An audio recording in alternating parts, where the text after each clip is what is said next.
Você acha que tenha sido coincidência de que em 2016, no mês de março, tenha sido lançado Batman vs Superman? Salve a mata! E um mês depois, Capitão América Guerra Civil? Ele matou minha mãe.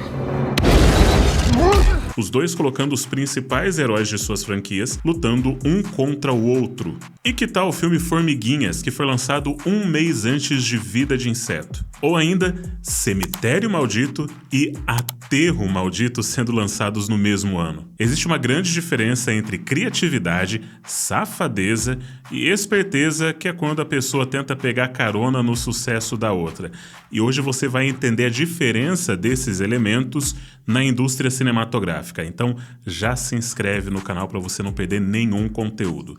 O nome disso é Twin Movies, ou filmes gêmeos, e tem vários exemplos legais disso. Por exemplo, em 2013, dois grandes filmes foram lançados com o mesmo assunto: Invasão à Casa Branca. Em abril, o filme Invasão à Casa Branca foi lançado com Gerard Butler interpretando o segurança particular e amigo do presidente, que tem a missão de salvá-lo de uma invasão de terroristas coreanos. O filme custou 70 milhões e faturou 170 milhões de dólares, rendendo mais dois filmes. Em novembro do mesmo ano, foi lançado O Ataque, com Channing Tatum, interpretando um policial do Capitólio que tem que salvar sua filha e o presidente durante uma invasão terrorista à Casa Branca. Apesar do filme ter faturado 200 milhões em bilheteria, ele custou o dobro do filme do Gerard Butler e, por isso, nunca teve continuação. E em 98, quando tentaram destruir o mundo duas vezes. Em maio, com um impacto profundo, um cometa atingiu a Terra, destruindo boa parte do planeta. O filme faturou 350 milhões de dólares. 3 meses depois, chegou a hora de um asteroide tentar acabar com a gente, mas a NASA decide colocar uma bomba nuclear no asteroide. Para isso, eles escolhem um perfurador de petróleo para fazer o serviço, porque pelo jeito é mais fácil treinar um cara para virar astronauta do que treinar um astronauta para perfurar um asteroide. O filme do Michael Bay faturou 550 milhões de dólares e tem uma das melhores trilhas sonoras da década de 90.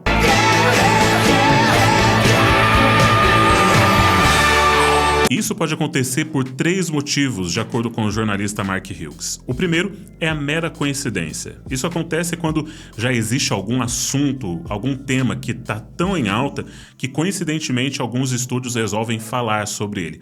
Por exemplo, você já parou para pensar por que existem 2 filmes do Steve Jobs? Acontece que em 2011 foi lançada a biografia de Steve Jobs, encomendada e autorizada pelo próprio fundador da Apple e escrita por Walter Isaacson. O livro vendeu mais de 3 milhões de cópias e imediatamente várias produtoras começaram a correr atrás para produzir o filme. Quem se saiu bem foi a Sony, que pagou mais de $1 milhão para poder produzir o filme baseado no livro, com nada menos do que Aaron Sorkin escrevendo o roteiro, o cara por trás do filme A Rede Social, um dos melhores roteiros das últimas 2 décadas, e Danny Boyle para dirigir, o cara que dirigiu 127 Horas e que ganhou o Oscar por Quem Quer Ser um Milionário. Enquanto isso, este cara, Matt Whitley, resolveu escrever a sua versão da história de Steve Jobs. Ele nunca escreveu nenhum roteiro antes desse e nunca mais escreveu nenhum depois, mas acabou se dando bem, porque apesar da sua versão do filme ser bem inferior, com Ashton Kutcher interpretando Steve Jobs, o diretor Joshua Michael Stern teve uma ideia: acelerar a produção e lançar o filme primeiro. Por isso,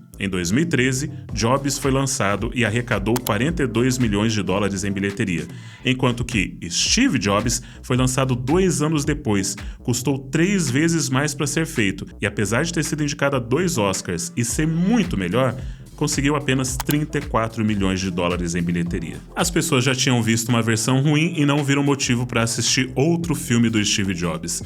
Outro caso interessante foi o dos pinguins. Por que a gente teve 2 animações de pinguins no intervalo de apenas 8 meses? Acontece que durante o início dos anos 2000, o tema ambiental estava em alta, com todo mundo falando a respeito do aquecimento global. E em 2005 foi lançado o belíssimo documentário A Marcha dos Pinguins, sobre a imigração dos pinguins imperadores na Antártida, que até mesmo ganhou o Oscar de melhor documentário. Para aproveitar esse momento, George Miller correu com a produção já atrasada de Happy Feet sobre um pinguim imperador dançante. Para renderizar esse filme, Miller pediu para a IBM construir uma fazenda de servidores que demorou 9 meses para terminar de renderizar a animação. O esforço valeu a pena, já que o filme levou o Oscar de melhor animação e faturou 384 milhões de dólares. Um ano depois, ainda surfando na onda dos pinguins no cinema, veio Tá Dando Onda, com o pinguim num cenário muito mais tropical, disputando um campeonato mundial de surf. O filme custou quase a mesma coisa que Happy Feet, mas faturou apenas 152 milhões milhões de dólares, mal cobrindo seus custos. E é por isso que você nunca mais viu o Chicken Joe por aí. Experimenta isso aqui, ó. Não, eu tô na boa, cara. Vai, só um tasquinho. Tá. Um tasquinho, só isso. O que você achou? Não é ruim não, cara. Tem um gostinho de frango. O segundo motivo é o piggybacking. É quando você pega carona na fama alheia. É quando uma empresa descobre o que a outra tá fazendo e resolve fazer algo parecido para aproveitar aquele hype que a empresa tá criando. Parecido com quando um aplicativo é criado, disruptivo, inovador, e de repente várias outras empresas surgem copiando aquele mesmo modelo. Como aconteceu, por exemplo, com a Babel, que foi o primeiro aplicativo de aprendizado de linguagem e depois todo mundo quis fazer igual. Mas a Babel continua sendo superior, porque com a Babel você aprende as palavras e as frases no seu contexto, fazendo com que seu aprendizado se torne muito mais fácil e significativo. A metodologia da Babel é muito boa e faz com que você consiga aprender a partir de 5 minutos por dia, porque o mais importante no aprendizado de qualquer língua é a prática, é você fazer isso de forma consistente, e a Babel te ajuda nisso. De que forma? Você pode aprender através de exercícios, de jogos, de podcasts e, é claro, de aulas. Você pode aprender 14 idiomas de forma agradável. Eu tô na minha jornada de aprender francês. Quem sabe um dia eu estarei em Cannes, então eu preciso estar preparado para isso. La fin de l'histoire. O fim da história. A Babel me deu um link com 55% de desconto na assinatura que eu deixei na descrição, então aproveita, clica lá. E também tem uma novidade, você pode pagar agora em parcelas, o que vai facilitar bastante a sua vida, então não perca a oportunidade de aprender um novo idioma. Agora, um exemplo de filmes que tentam pegar carona no outro é a clássica batalha entre a Pixar Disney e a DreamWorks. Por exemplo, por que é que a gente tem 2 filmes sobre formigas lançados no mesmo ano? Em 1992, Jeffrey Katzenberg era o presidente do setor de animação da Disney e ouviu uma proposta de um desenho sobre uma formiga pacifista em meio a formigas militares. A ideia nunca foi produzida, mas ficou na cabeça dele. Enquanto isso, a Pixar começou a produzir a história de uma colônia de formigas inspirada na fábula da formiga e o gafanhoto e no filme japonês de Akira Kurosawa, Os 7 Samurais. Nessa história, as formigas precisam defender sua colônia dos aproveitadores e cruéis gafanhotos. Enquanto isso, Katzenberg saiu da Disney com 270 milhões de dólares que ele ganhou num processo e montou junto com Steven Spielberg a DreamWorks e decidiu fazer o filme Formiguinhas. Ele percebeu que a ideia da Pixar era boa e quis aproveitar o momento para roubar a atenção com outra história de formigas. Então começou a corrida para ver quem terminava primeiro os filmes. Para conseguir lançar Formiguinhas antes de Vida de Inseto, Katzenberg ofereceu dinheiro do próprio bolso para os animadores finalizarem o filme antes. O resultado? Formiguinhas custou 15 milhões de dólares a mais do que Vida de Inseto, mas foi lançado no dia 6 de novembro de 98, faturando 171 milhões de dólares. Vida de Inseto foi lançado um mês depois e faturou 363 milhões de dólares. Por quê? Formiguinhas é um filme com um tema muito mais adulto, um cenário menos colorido e bem mais sombrio. Enquanto que Vida de Inseto é mais engraçado, tem uma animação melhor e é uma adaptação muito inteligente de um dos melhores filmes de todos os tempos, Os 7 Samurais. Isso foi só o começo da disputa entre a DreamWorks e a Pixar Disney. A DreamWorks lançou o Espanta-Tubarões um ano depois da Pixar lançar Procurando Nemo, que é claramente muito superior. Em 2007, a Pixar lançou Ratatouille, e um ano depois, o que a DreamWorks fez? E se a gente também lançasse um filme sobre ratos? E então surgiu o filme preferido da minha esposa, Por Água Abaixo. E foi esse o ponto da virada da DreamWorks, porque logo em seguida viria um dos casos mais toscos de filmes copiados em Hollywood, que foi quando a Disney tentou imitar um dos melhores filmes da DreamWorks, Madagascar. Esse é um dos desenhos de maior sucesso do cinema, com personagens memoráveis, músicas e personagens secundários tão bons que renderam animações próprias, como os Pinguins de Madagascar e o Rei Julian. Mas então a Disney resolveu fazer basicamente uma cópia disso, e você provavelmente nem se lembra do filme Selvagem de 2006. Essa é a cópia mais barata do filme Madagascar. A Disney simplesmente copiou 70% da história. Tem um leão, Sansão, que é o astro de um zoológico em Nova York e que foge do zoológico junto com outros animais para ir atrás do seu filho e acaba sendo enviado para a África. Onde será que eu já vi isso antes? A maior diferença desse filme para Madagascar é a qualidade.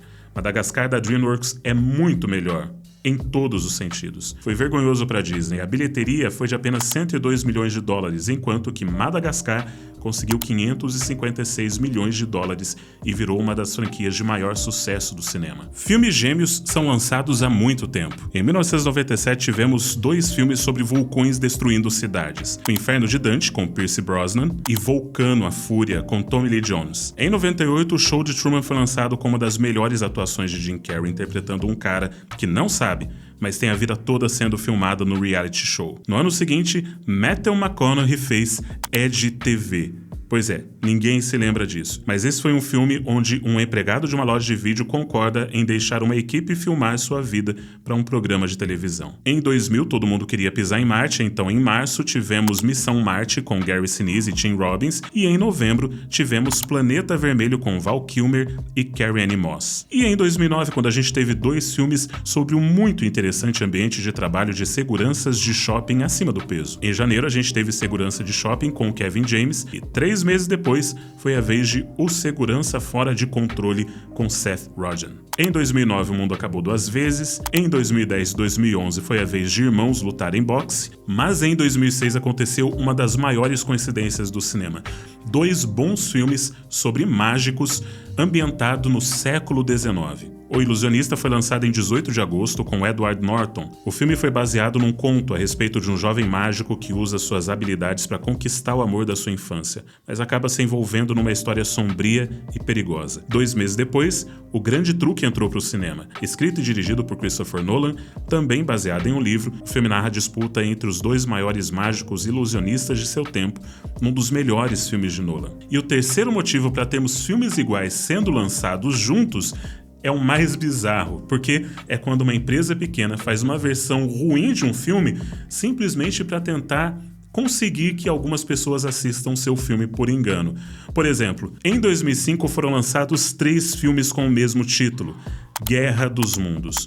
Os 3 baseados no mesmo romance de H.G. Wells, mas você provavelmente só conhece um deles, com Tom Cruise e Dakota Fanning, dirigido por Steven Spielberg. O filme pode não ser o melhor de ficção científica, mas faturou 600 milhões de dólares em bilheteria e consegue ser bem divertido, principalmente quando você não está morrendo de raiva do filho do protagonista e torcendo para ele ser devorado logo de uma vez por uma nave alienígena. Mas tirando isso, é um filme legal, principalmente quando você compara com as 2 outras versões.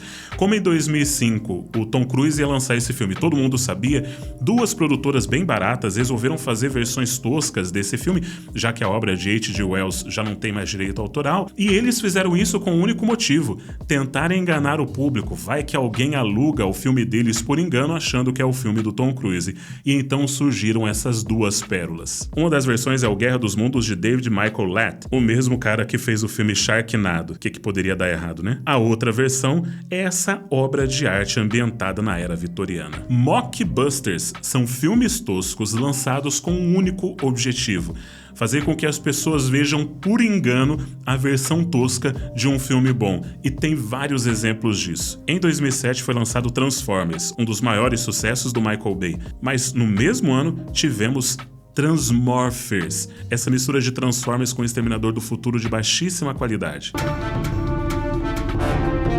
Em 2008 ia ser lançado O Dia em que a Terra Parou, com Keanu Reeves.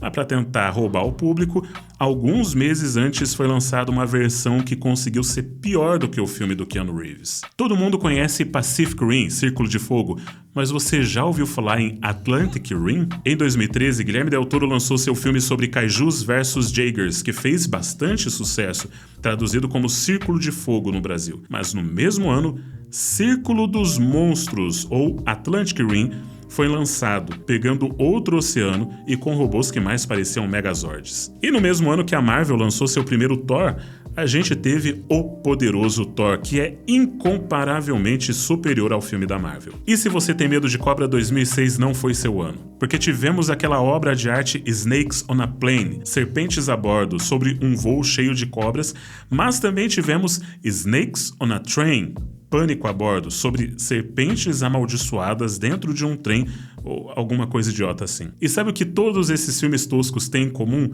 Eles são da mesma produtora, The Asylum. Eles vivem disso, de lançar versões ruins de filmes bons na esperança de você assistir seus filmes por engano. Afinal, quem nunca confundiu Top Gun com Top Gunner? ou O Código da Vinci com O Tesouro da Vinci. Sim, ser criativo é difícil. Algumas pessoas acabam recorrendo ao puro plágio para conseguir algum tipo de sucesso ou surfar no sucesso alheio. Mas definir criatividade é algo extremamente complicado, porque teve, por exemplo, aquela vez em que Stephen King copiou uma história, fez um livro que é praticamente idêntica à história de um episódio de Além da Imaginação. E depois ele também foi copiado.